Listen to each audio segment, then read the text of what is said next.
తిరుమల తిరుపతి దేవస్థానానికి సంబంధించి పరకామణి కేసులో కీలకంగా ఉన్నటువంటి వ్యక్తి మాజీ ఏవిఎస్ఓ అయినటువంటి సతీష్ కుమార్ ప్రస్తుతం అనుమానాస్పదంగా మృతి చెందినట్లు సమాచారం అయితే అందుతోంది. మరి మొత్తానికి ఎప్పటికే పరకామణి కేసులో ఈ నెల 6వ తారీఖున సిఐడి అధికారులు అతను విచారించి మరొకసారి అవసరమైతే రావాల్సిందిగా నోటీసులు అయితే ఇచ్చారు. మరి మొత్తానికి ఇదే అంశానికి సంబంధించి పూర్తి విషయాలు తెలుసుకోవడానికి మనతో ఉన్నారు సీనియర్ పొలిటికల్ అనలిస్ట్ రాయేష్ అప్సాని గారు.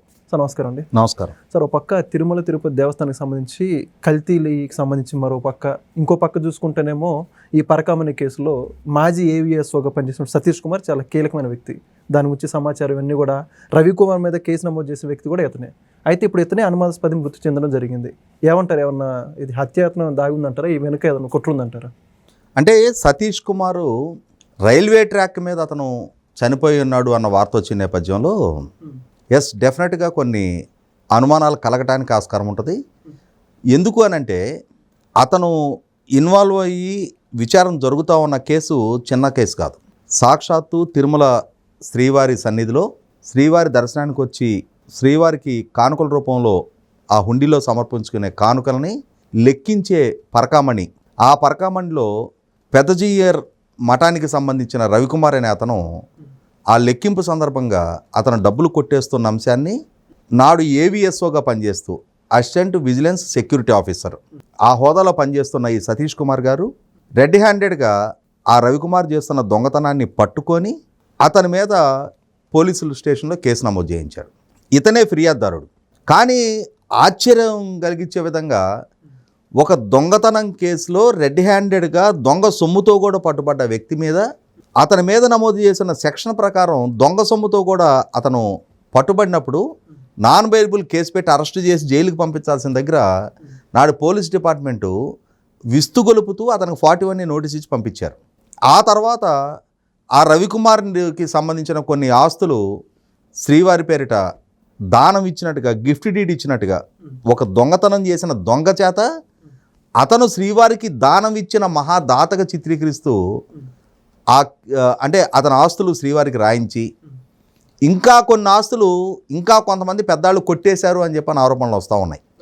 ఈ నేపథ్యంలో ఒక దొంగతనం కేసుని ఫిర్యాదుదారుడి చేతే ఎవరి మీదైతే ఆరోపణలు ఎదుర్కొంటున్నారో అతను ఫిర్యాదుదారుడు రాజీ పడి లోక్ అదాలత్లో రాజీ చేసుకొని ఆ కేసు కొట్టేయించుకున్నారు. మరి అధికారికంగా తాను నమోదు చేసిన కేసు స్పష్టమైన సాక్ష్యాధారాలు కళ్ళ ముందు కనిపిస్తూ ఉన్నాయి. ఏ విధంగా ఎందుకు రాజీ చేసుకోవాల్సి వచ్చింది అని చెప్పని ఇతన్ని విచారిస్తే విజిలెన్స్ అధికారులకు ఇతను ఇచ్చిన రిపోర్టు ప్రకారం నాడు పోలీసు పెద్దలు ఒత్తిడి మేరకు నేను రాజీ ప్రతిపాదన పెట్టాల్సి వచ్చింది అని చెప్పని ఇతను చెప్పాడు. ఏ పోలీస్ పెద్దలు ఎందుకు ఇతన్ని ఒత్తిడి పెట్టి రాజీ చేయించారు, అసలు దీని వెనకున్న సూత్రధారులు ఎవరు, పాత్రధారులు ఎవరు అని చెప్పని ఇష్యూ హైకోర్టు వరకు చేరి ఇవాళ హైకోర్టు ఆదేశాలతో CID additional DG Ravishankar Ayyanar గారే స్వయంగా తిరుపతిలో కూర్చొని విచారణ జరుపుతున్న నేపథ్యంలో ఇవాళ సతీష్ మరణించాడు అన్న వార్త, ఈ వార్త విన్న తర్వాత నాకేం పెద్ద ఆశ్చర్యం అనిపిలా. ఓకే.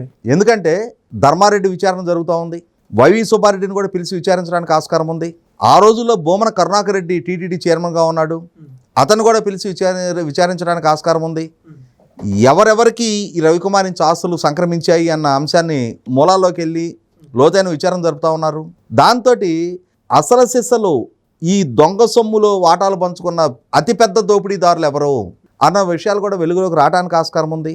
అదే సందర్భంలో ఇతన్ని ఒత్తిడి పెట్టిన ఆ సదరు పోలీసు అధికారులు ఎవరు, ఎందుకు ఒత్తిడి పెట్టి రాజీ పిటిషన్ ఫైల్ చేయించారు, అలా ఫైల్ చేయించడం వెనుకున్న అసలు కుట్రకోణం ఏంటి, ఇవన్నీ మరి ఆల్రెడీ ఇప్పటికే అతను సిఐడి అధికారులకు చెప్పున్నాడా, లేదు ఇంకా కొంత సమాచారం ఏదైనా మళ్ళీ పిలిచినప్పుడు చెప్పాల్సింది ఉందా?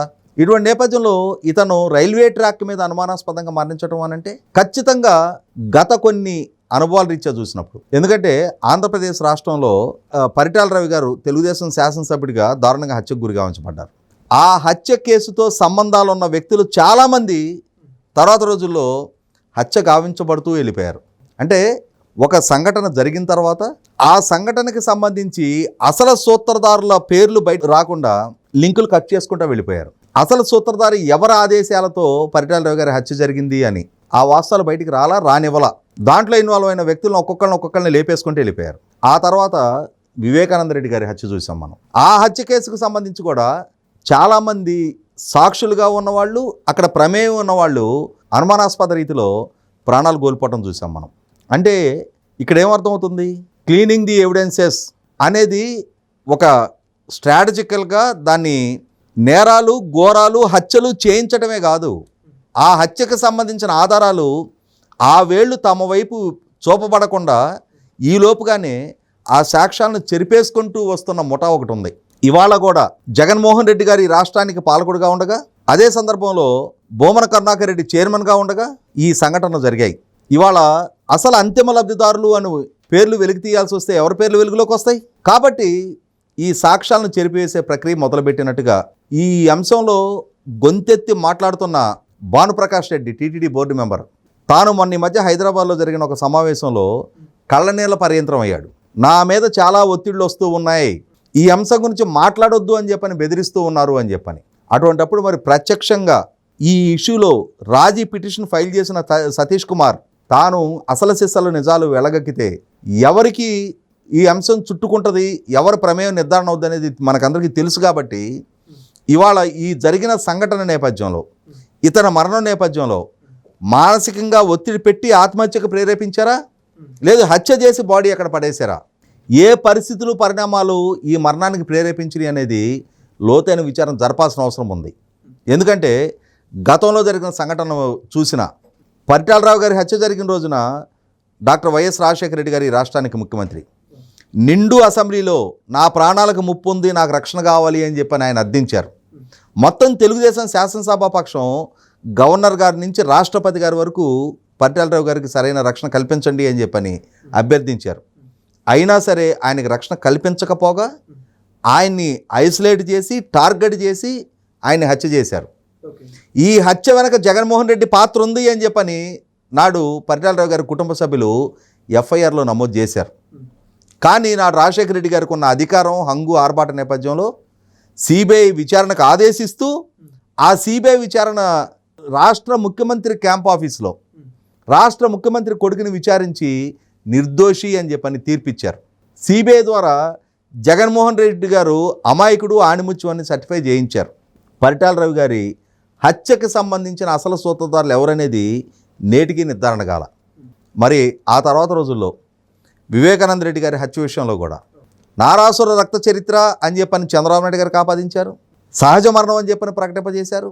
వీళ్ళ కుటుంబ సభ్యులే అక్కడ సాక్ష్యాలు మొత్తం ట్యాంపర్ చేశారు. ఇవాళ తెల్లవారుజామునే జగన్మోహన్ రెడ్డికి ఎలా తెలిసింది, ఎవరు చెప్పారు, ఏం చెప్పారు అనేది నిర్ధారణ జరగాలి అని చెప్పని వివేకానంద రెడ్డి గారి కుమార్తె డాక్టర్ సునీత గారు కోర్టును అభ్యర్థిస్తూ ఉన్నారు. ఆ మూలాలకి విచారణ జరపాలి అంటున్నారు. కానీ మనం చూస్తూ ఉన్నాం, ఇప్పటికే చాలామంది అనుమానాస్పదంగా మరణిస్తూ ఉన్నారు. ఇటువంటి నేపథ్యంలో ఈ సతీష్ కుమార్ మరణం మరొక ఘోరమైన నేరాన్ని కప్పిపెట్టే ప్రయత్నంలో భాగంగానే నేను భావిస్తూ ఉన్నా. మరొకసారి సాక్ష్యాలు చెరిపివేత ప్రక్రియ మొదలుపెట్టారు అని చెప్పని భావిస్తూ ఉన్నాం. కాబట్టి ఇప్పటికైనా సరే ఆ మూలాల్లోకి వెళ్ళి విచారణ జరపాల్సిన అవసరం ఉంది. ఈ మరణం వెనక ఏ సంఘటన ప్రేరేపించింది, అది ఆత్మహత్య, హత్య అనేది నిర్ధారణ జరగాల్సిన అవసరం ఉంది. ఆత్మహత్య అయితే అతని కాల్ రికార్డ్స్ వెరిఫై చేయించాలి. అతన్ని ఎవరెవరు కలిశారు, ఏమేం మాట్లాడారు, ఏమేం బెదిరించారు, ఏమేం ప్రలోభ పెట్టారు అనే అంశాలు వెరిఫై చేయించాల్సి ఉంది. ఒకవేళ ఆత్మహత్య అయితే అంతటి మానసిక సంఘర్షణకు దారితీసిన పరిస్థితులు, పరిణామాలు ఏంటి అనేది కూడా నిర్ధారణ జరగాల్సిన అవసరం ఉంది. కాబట్టి ఇదే ప్రక్రియని అనాదిగా ప్రతి నేరం వెనక ఫాలో అవుతూ వస్తున్న ఈ ముఠా ఎవరైతే ఉన్నారో వాళ్ళని ఇప్పుడు శ్రీవారి విషయంలో కూడా ఇదే విధమైన చర్యలకు వీళ్ళు ఉపక్రమించినప్పుడు ఇవాళ కోట్లాది మంది శ్రీవారి భక్తులైనా సరే వీళ్ళ అసలు సిసలు స్వరూపం, నైజం ఇది అని చెప్పని నిర్ధారణ చేసుకొని ఈ సతీష్ కుమార్ మరణం తర్వాత అయినా సరే ఈ అసలు సిసల బాధ్యుల్ని ఏ కలుగుల్లో దాక్కున్నా సరే జుట్టు పట్టుకొని బయటికి లాక్కొచ్చి సమాజం ముందు దోషులుగా నిలబెట్టాల్సిన బాధ్యత, అవసరం ప్రభుత్వానికి ఉంది. Thank you. Please subscribe to Leo News for more videos.